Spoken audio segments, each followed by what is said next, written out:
sunny. I don't know what window they're looking out, but it's certainly not the same one I'm looking out. That's for sure. So I have no idea why they would have that type of forecast there. Let's try it again. Here's your WSGW weatherology forecast. We'll see periods of showers and thunderstorms here for today with cloudy skies and a high in the upper 70s. Winds out of the east around 5 to 10 miles per hour. Then for tonight, a good chance for showers and storms, cloudy, a low near 62. By Thursday, a slight chance for rain showers, cloudy skies, a high of 78 degrees. Friday, mostly sunny with a high around 84. Saturday, a slight chance for rain early. Skies will become mostly sunny, high of 92 degrees. Then by Sunday, mostly sunny with a high around 95. I'm meteorologist Jennifer Wojcicki with the WSGW weatherology forecast. Currently, it's 65. Someone from West Branch about their 150th celebration going on this weekend. Till we do, we'll have open phones at 989-752-6111. Whatever you'd like to chat about, give us a call this morning. Just want to go back to that weather for a moment. I wasn't kidding either. The MSU Agricultural Weather Office, which puts out current weather and climatological information, and every hour updates a list of all the cities in the state of Michigan and their weather. Right now, is showing Saginaw, Midland, the Tri-Cities as partly sunny. I don't know where they're looking. I'm looking out the window and it's anything but partly sunny.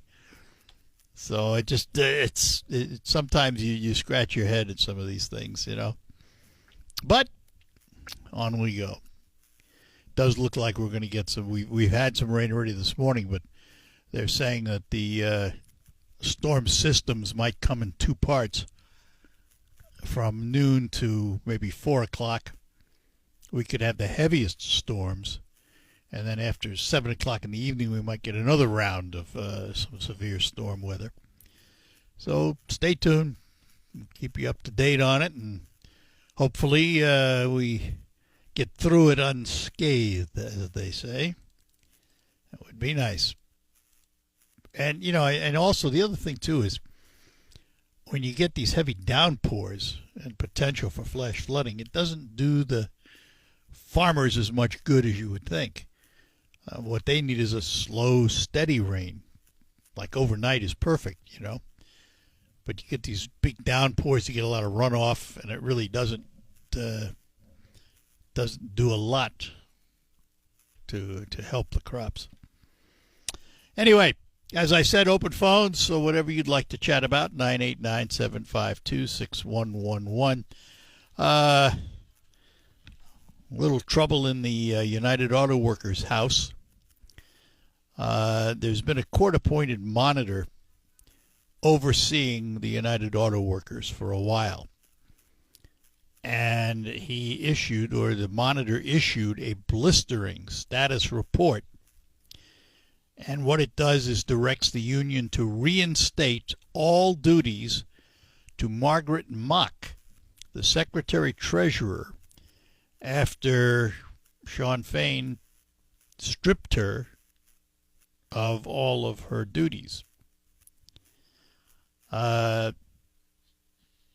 The monitor says that stripping her of her duties was uncalled for and based on unsupported or outright unfounded allegations of misconduct put forth by UAW President Shawn Fain. And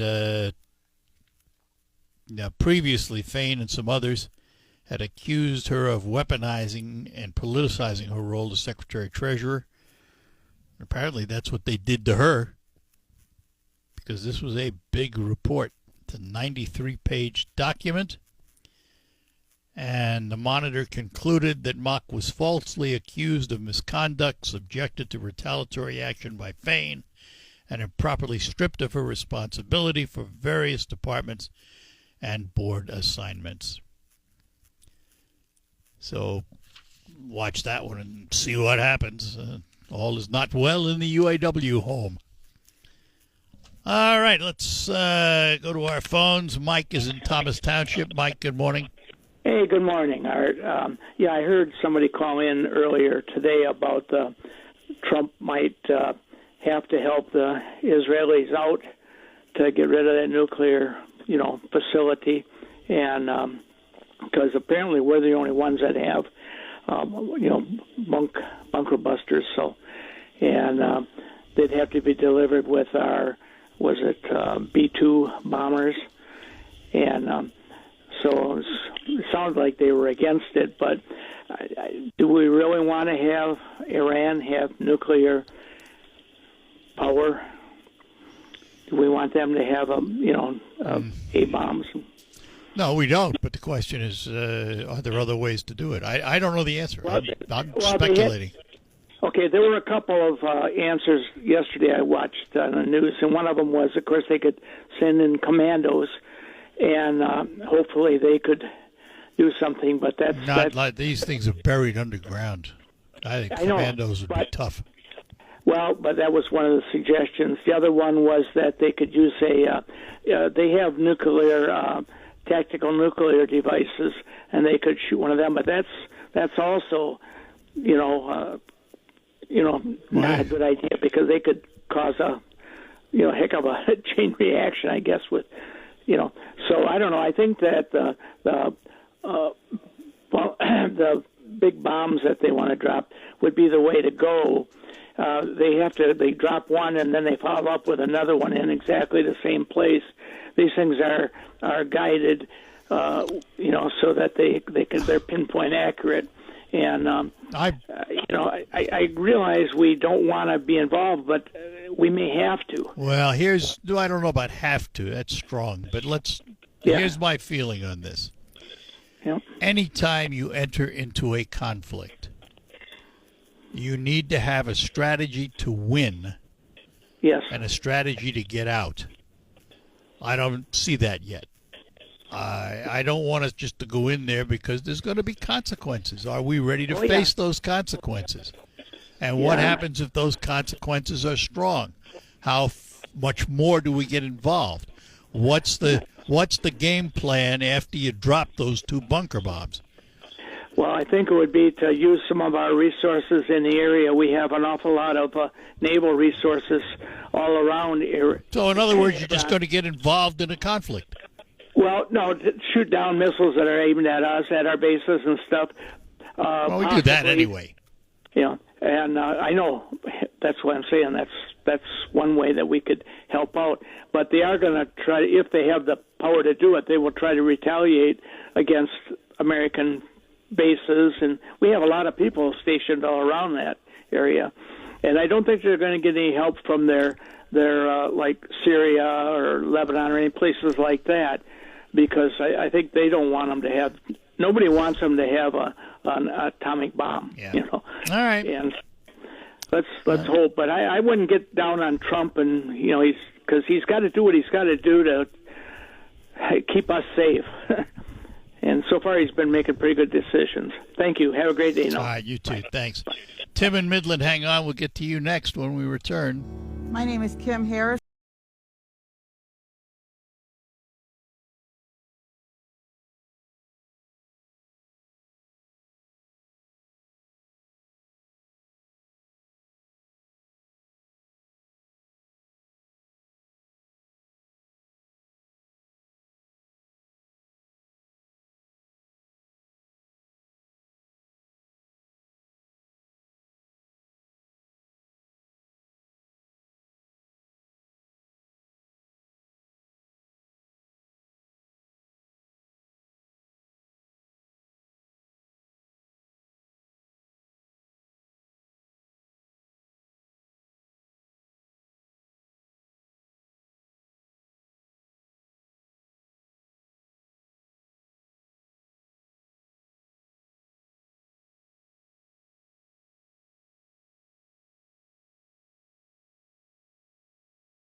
And we are back with you here on the Art Lewis Show. Back to our phones. We go to Midland, and we'll talk to Tim this morning. Tim, good morning to you. Good morning, Art. How we doing? Good. Good. Hey, going to get back to the Israel thing and the Iran thing. I'm sorry to beat this dead horse, but It's all right.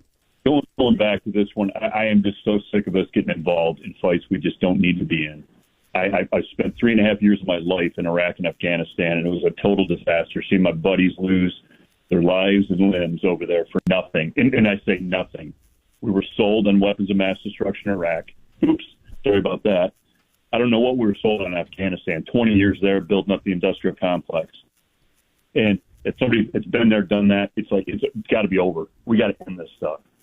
And, you know, Israel is a delicate situation to understand what their history, their past, and where they're coming from. But, hey, we can give them some stuff, enable them, but stay out of it.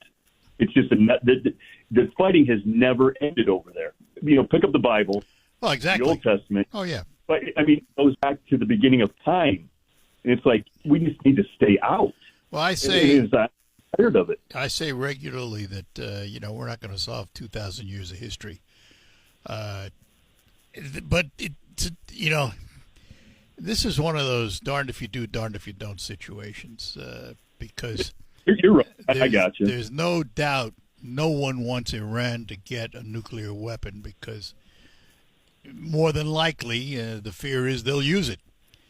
And that's, so that's untenable. But at the same time,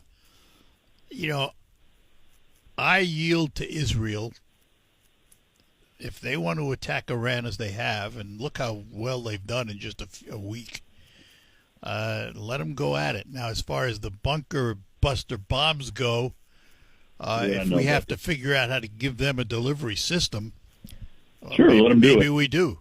But I just don't want to see us get involved. We're already involved in a way, but I don't want to see us be the attacking force. Let's put it that way. Yeah, I don't either. And I think it's not wrong to criticize Trump on this either, because one of the things he ran on was keeping us out of these forever wars. Yeah, that's true. That's true. It was like, hey, the MAGA crowd gets just so upset if you bring this up. And you get shouted down. I've been called a traitor to my country for disagreeing with Trump. I tell the next MAGA person that does that, they're going to the hospital. I view Trump this way. I've never liked him as a person, so we put that aside. But I liked a lot of his policies, and I like a lot of his policies. But that doesn't mean I don't have criticisms. I do, and this is one of them. This is one of them. And you're hearing it on the right now with Tucker Carlson coming out and saying against this.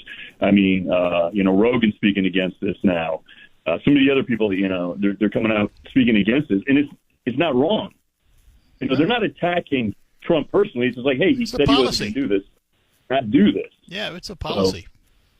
So, enable Israel, and there's so many ways to do these things under the table. We used to have a very strong human intelligence network that used to be able to go in and we could do things, but it's a dirty business, and we kind of got out of that game back in the 90s in the Clinton administration. He didn't like the dirtiness of it, and it really got out of the human intelligence piece of this because we thought we could do with Sigma-Intel and all these other factors.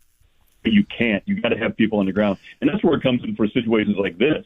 You go in there, things get taken care of, and you don't know it got taken care of. Well, and Israel's a master of it. I mean, they are a master of it. It's unreal. They're the best. They have to be. The Mossad is the best because they have to be. So, yeah, that's true. That's true. Yep. All right. Well, listen, thank you for your service, Tim, and appreciate the call. You bet. As always, thanks. Bye-bye now. And let's continue on with Maria in Saginaw. Maria, good morning. Good morning, Mr. Lewis. Thank you for taking my call. Sure. I wanted to say thank you for talking about the Tigers and the Farm Club. That's the Mud Hens down there in Toledo. And they're a really good team, and I'm glad they're doing well. And it's always good because down there in Toledo, there's always Tony Pacos. It's always a good time in Toledo. You've been there, huh? Oh, yeah. Great hot dogs. Oh, yeah. But I understand people are scared about what's happening. And I want to thank you, former caller, for his service. And I understand what he says. Yeah. I don't want America to get involved in this war because Israel is alone right now. They don't have much allies except for America. But Iran has two allies, Russia and China. And if America gets involved, I think people are scared it might be World War III. So I hope that America stays out of it. I can understand why Israel is defending itself, but I don't understand why everybody on the news keeps telling about their game plans and their plans for war.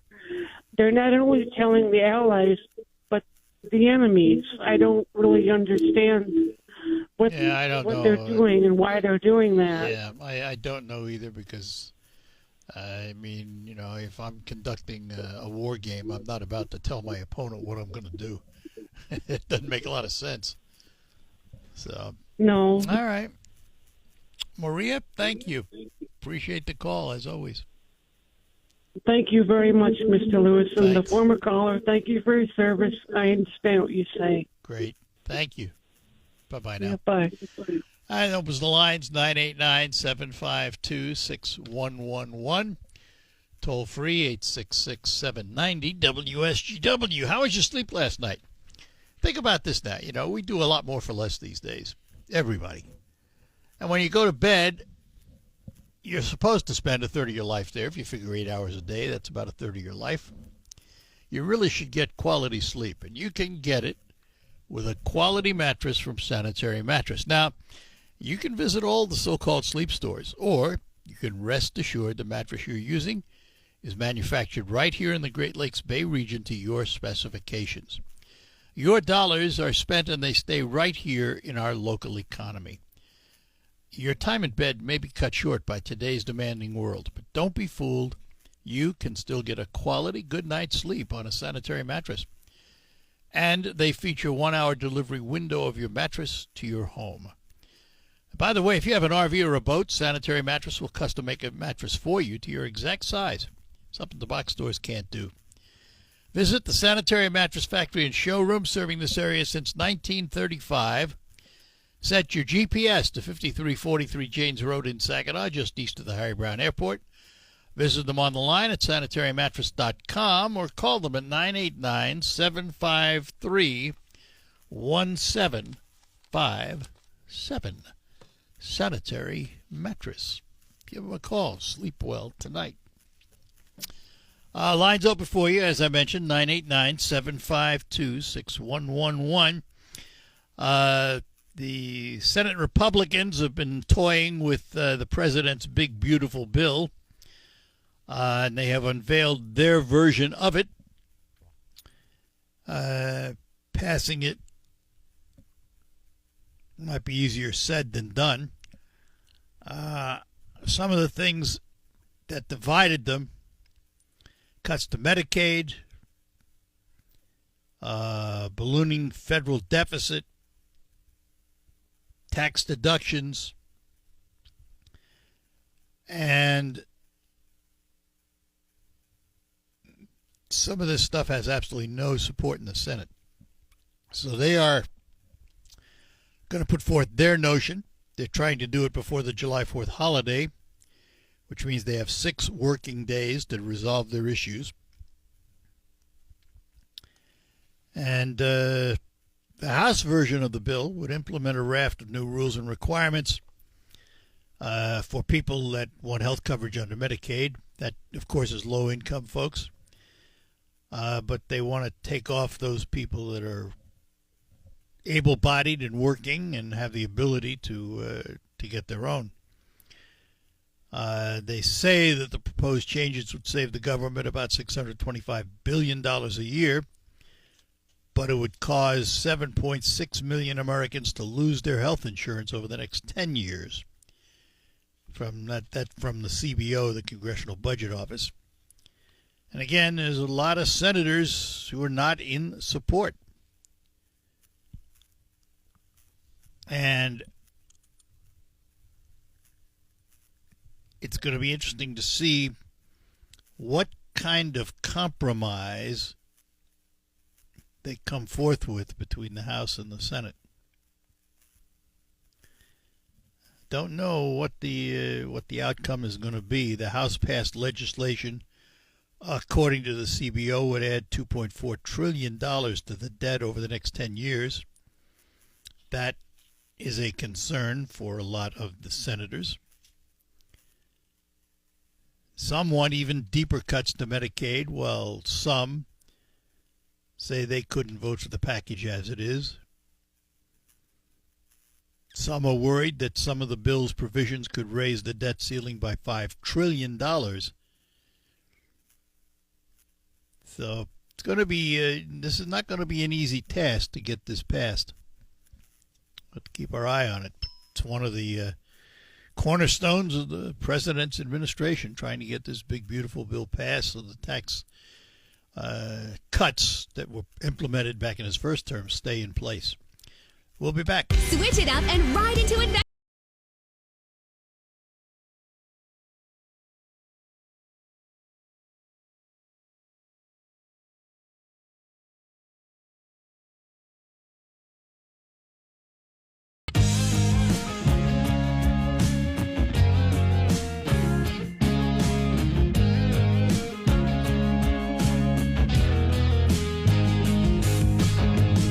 All right, back with you on the Art Lewis Show.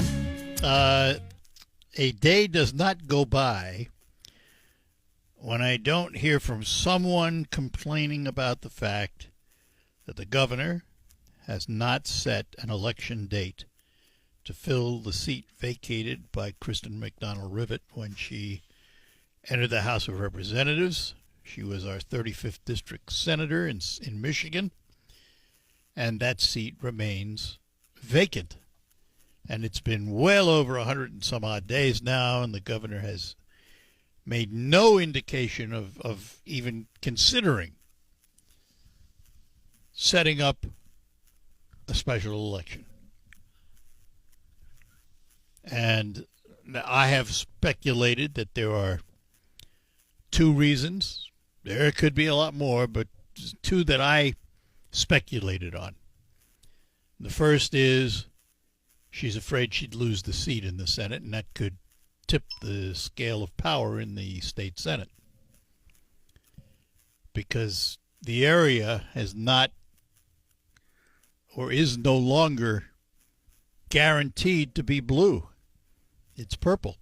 Could go either way. And we've seen that shift in the elections around here.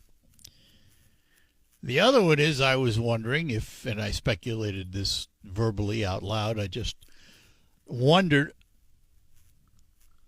if she's holding it as a bargaining chip in budget negotiations. Either way, I think it's wrong.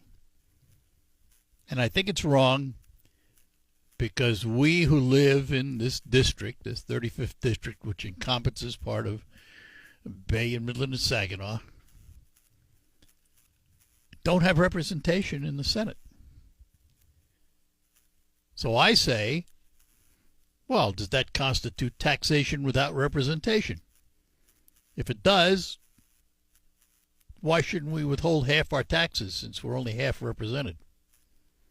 Now, I know that's not going to happen, but it sure would be fun to watch everybody do it and then see what the state says. I just, it's one of those things that you speculate on. You know it can never happen because you'd have to have uniform agreement from everybody that lives in the area that they were all going to do it. But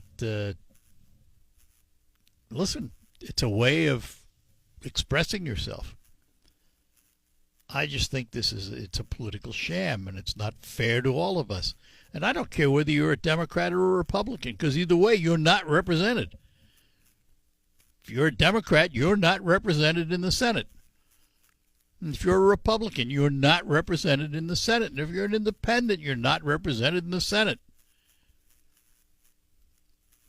I think it's about time the governor got off her duff and did what she should have done a long time ago and call a special election no guarantees in politics. So I just think that we've gone long enough without having a voice in the state Senate. It's been, I don't know, what, 4 months now? It's been a long time. And pressure's been brought to bear.